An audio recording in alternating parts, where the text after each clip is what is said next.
Assalamualaikum warahmatullahi wabarakatuh. Sebelum kita memulai masuk ke pembahasan, mari dukung channel ini untuk terus berkembang supaya saya lebih semangat untuk terus memberikan edukasi dan ide-ide bisnis yang mudah diterapkan. Pembahasan kita kali ini akan membahas mengenai bisnis briket arang. Briket arang adalah produk padat yang terbuat dari bahan-bahan biomasa seperti serbuk kayu, serbuk gergaji, limbah pertanian, atau bahan organik lainnya yang dikompresi menjadi bentuk padat yang digunakan sebagai bahan bakar. Briket arang digunakan sebagai alternatif untuk arang batok kelapa dan bahan bakar fosil lainnya.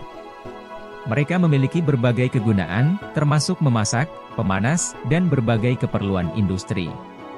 Proses pembuatan briket arang melibatkan pencampuran bahan biomasa dengan bahan perekat yang sesuai, seperti tepung pati atau bahan perekat alami lainnya, kemudian bahan ini dikompresi menjadi bentuk briket yang padat dan tahan lama. Setelah briket terbentuk, mereka biasanya menjalani tahap penjemuran untuk mengurangi kadar air dan memastikan kualitas pembakaran yang baik. Keuntungan utama dari briket arang adalah bahwa mereka merupakan cara yang lebih berkelanjutan dan ramah lingkungan untuk menghasilkan energi panas. Briket arang membantu mengurangi limbah biomasa dan memanfaatkannya menjadi produk yang berguna, serta mengurangi penggunaan bahan bakar fosil yang berkontribusi pada emisi gas rumah kaca. Briket arang memiliki berbagai aplikasi, termasuk memasak. Briket arang digunakan dalam kompor arang atau grill untuk memasak makanan dengan panas yang dihasilkan dari pembakaran briket. Pemanas. Briket arang dapat digunakan sebagai sumber panas dalam pemanas ruangan atau sistem pemanas air. Industri. Beberapa industri menggunakan briket arang sebagai sumber panas dalam proses produksi, seperti dalam industri logam atau pabrik yang memerlukan panas intensif. BBQ dan pesta luar ruangan. Briket arang khusus dapat digunakan dalam acara BBQ dan pesta luar ruangan untuk memasak makanan. Pengeringan produk. Briket arang dapat digunakan dalam pengeringan produk seperti rempah-rempah, herbal, atau bahan makanan lainnya. Briket arang dapat dibuat dari berbagai jenis kayu yang memiliki karakteristik yang baik untuk pembuatan briket. Berikut adalah beberapa contoh kayu yang umumnya digunakan untuk membuat briket arang karena sifat-sifatnya yang cocok. Kayu keras, hardwood. Oak, ek, maple, maple, hickory, hickory, beech, beech, birch, birch, dan walnut, walnut, adalah beberapa contoh kayu keras yang umum digunakan. Kayu keras cenderung memiliki densitas yang tinggi dan menghasilkan briket yang padat, memberikan panas yang lama dan tahan lama. Kayu lunak, softwood. Pine, pine, cedar, cedar, fir, fir, dan spruce, spruce, adalah beberapa contoh kayu lunak yang dapat digunakan. Kayu lunak sering memiliki kandungan resin yang lebih tinggi, yang dapat membantu dalam proses pembentukan briket. Namun, briket dari kayu lunak biasanya memiliki panas yang lebih cepat terbakar. Kayu buah, fruitwood. Apple, apel, cherry, cherry, pear, pear, dan peach, persik, adalah beberapa contoh kayu buah yang dapat digunakan. Kayu buah sering digunakan dalam memasak BBQ karena memberikan aroma dan rasa yang khas pada makanan. Kayu reklamasi dan limbah. Kayu dari limbah konstruksi atau kayu bekas dapat digunakan untuk membuat briket arang, membantu mengurangi limbah dan memberikan nilai tambah pada kayu yang tidak terpakai. Kayu buangan pertanian. Sekam padi, jerami, dan kulit biji kopi adalah contoh bahan biomasa pertanian yang dapat digunakan untuk membuat briket arang. Pemilihan jenis kayu dapat tergantung pada tujuan penggunaan briket arang dan preferensi lokal. Dalam memilih kayu, pertimbangkan karakteristik seperti densitas kayu, kandungan air, keberlanjutan, serta potensi aroma yang dihasilkan saat kayu terbakar. Sebelum memulai produksi briket arang, penting untuk melakukan uji coba dan pengujian dengan berbagai jenis kayu untuk menemukan kombinasi yang memberikan hasil terbaik dalam hal panas, durabilitas, dan efisiensi pembakaran.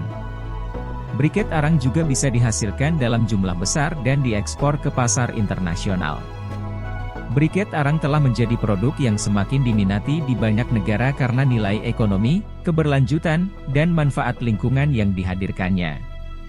Berikut beberapa hal yang perlu dipertimbangkan jika Anda ingin memproduksi briket arang secara massal dan mengekspornya. Kualitas produk. Pastikan bahwa briket arang yang Anda hasilkan memiliki kualitas yang konsisten dan sesuai dengan standar yang berlaku di pasar internasional.